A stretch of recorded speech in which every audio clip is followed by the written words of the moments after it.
Hello, this is the Harboring Light. I'm Mary. I give a conservative perspective about the world around me. Feedback is immensely important. Feel free to reach out to me. 2 ways to do this is through email and YouTube. Appreciate all of y'all out there. Thank you so much. And I'm pretty much on a lot of different platforms, so it won't be hard to find me. Alright, so on to the topic of choice. You know what? Since it's Friday, guess what I do? I focus in on all of you. So this time what I'm going to do is, I usually do now that I'm focusing on literature. So I'm going to talk about the earlier parts and all of that, and a little bit of a survey of Vietnamese literature. And then I'm going to continue and conclude it on next week talking about modern Vietnamese literature. Here we go.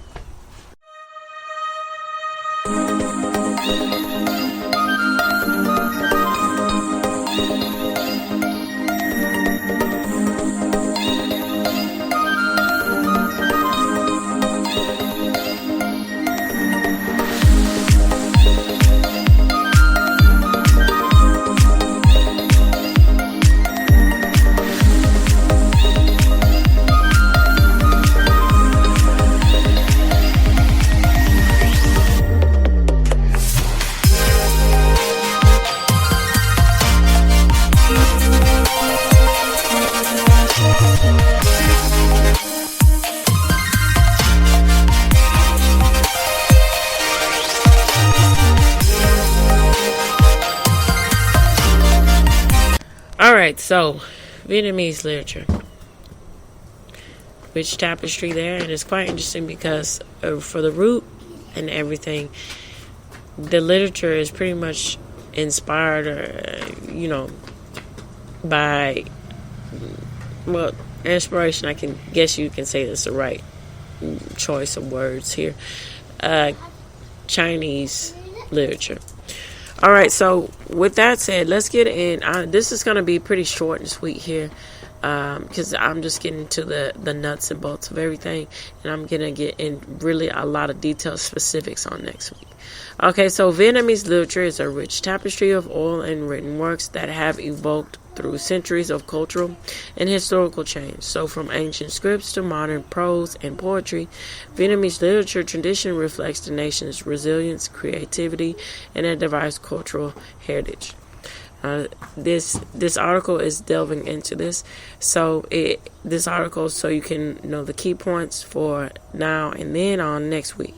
So Vietnamese is highlighting the key points of influential authors and notable works that have shaped its development. Okay, so now I'm going to get into the language and scripts, folk literature, and the characters.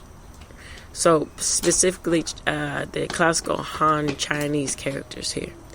Alright, so the Vietnamese literary history is marked by the use of hey, hush, baby. Play with the dog back there. Sorry about that. By the use of multiple scripts. Initially, much of the written work was in classical Chinese due to the millennium of Chinese domination before the 11th century. Now, the creation of the Nam characters around the 10th century allowed writers to compose in Vietnamese using modified Chinese characters, despite being considered inferior to Chinese at first. Now, Nam grew in prestige and flourishment in the 18th century, becoming the official written script for a brief period.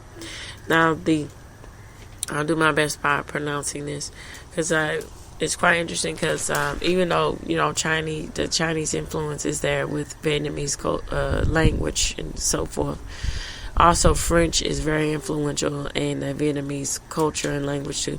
So the Quoc Nai script, created in the 17th century by French missionaries, did not gain widespread popularity until the earlier part of the 20th century.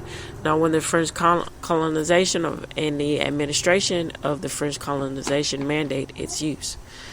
So by the mid-20th century, virtually all Vietnamese language was composed in the Quai Nung. Alright, let's get into folk literature. Now, I spoke about this before. I'm going to give my feedback about folk and folk in general. So folk is a very, I think, down-to-earth way, honest way into reflecting about social times or reflecting about a culture into a way is, I think it's very simple to get into because it has a lot of universal themes that connects to a lot of people, whether you want to, there's outliers to everything, and there's critics to everything. But, with all that aside, it's really impactful to our culture, different cultures. And then when you get into their modern interpretations of folk music, country used to be the capstone for that. It's more pop now, when you get into the nuts and bolts of everything.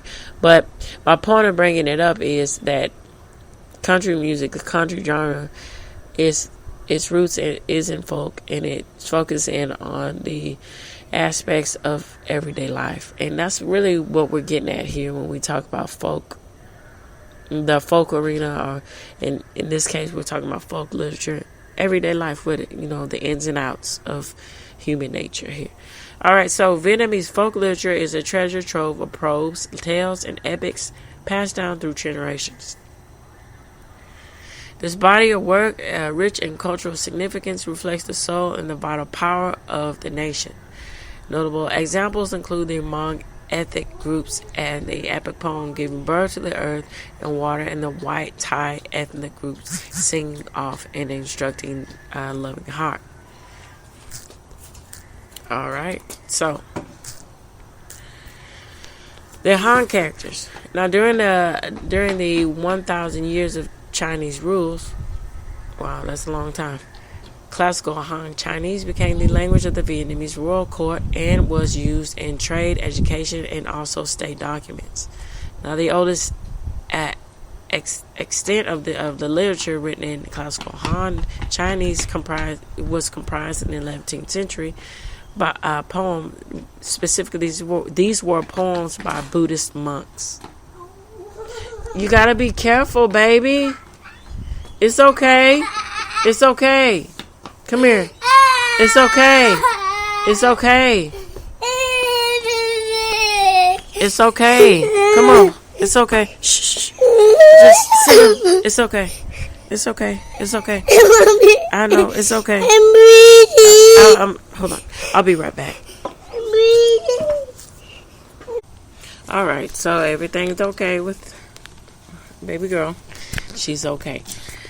All right. So getting back to it here. All right. Where did it says that the 11th century poems by Buddhist monks. By the 13th century and the 14th century, Confucian scholars were composing poems and important historical works in the script. Now, the Nam characters.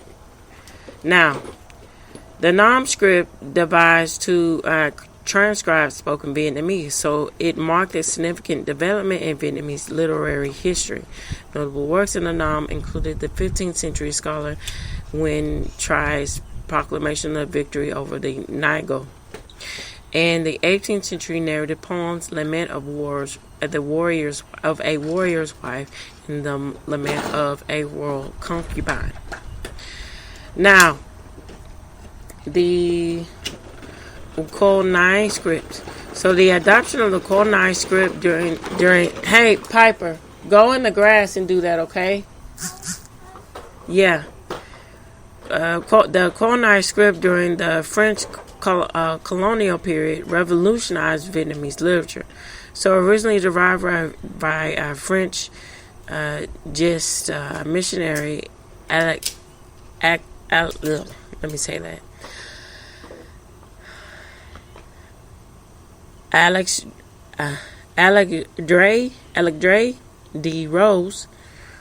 Now, Col Nai became a cornerstone of French colonial educational system. So, by the late 19th century, the development of modern printing methods facilitated the production of literature in the Col Nai, leading to a literary renaissance. So I'm going to end on this by saying this. Now, even though this is a fictional character and this comes from pop culture, it's really, I think it's really suitable for the commentary here. Because Laos is, if I'm not mistaken, I appreciate all the listeners out there in Vietnam. Give me feedback. Feel free to reach out to me. All right, so Laos is connected in Vietnam, all included umbrella of terms of different continents here, countries here.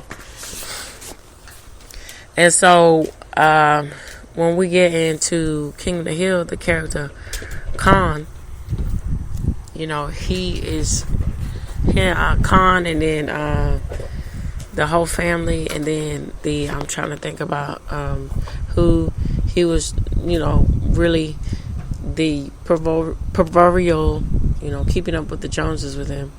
Tab Wasana here. All right, so both of them, all of them, they really represent the, from an outsider looking in, about the aspects of the cultural map or the cultural milestones that is expected and talked about. They gave a lot of, social commentary and viewpoint about the aspects of, what is typically expected from an Asian person coming into America, right? It's the work ethic here. They're aspiring for more. Now that is rooted in something. That's rooted in tradition and heritage. Now, where does this tradition and heritage come from? That's why I think it's important to get down and deep into these aspects and these elements, because this, in a way, is the bridging gap into saying that,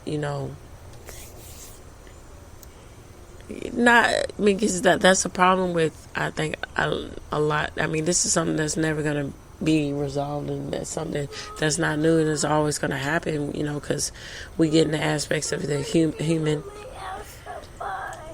Baby, it's okay. It's in there. Just, Kate, let me finish what I'm doing. When we get in the aspects of the human nature, I mean, that's just something that can't be easily, you can't just wipe it away. It's just something that's going to be there, but it's just up to us to, remedy it in a way to where it doesn't be so divisive, because a lot of stuff that's going on now, I don't know, is people have either short fuses, or they're not willing to, get over themselves to say, hey, maybe I can, take this into a different light. Or this, the worst case scenario is this do-gooder mentality, or the syndrome that leaks itself into all these social causes. So what am I talking about? So, like a bad fake character of the story of the Good Samaritan, right? So what am I saying is people who are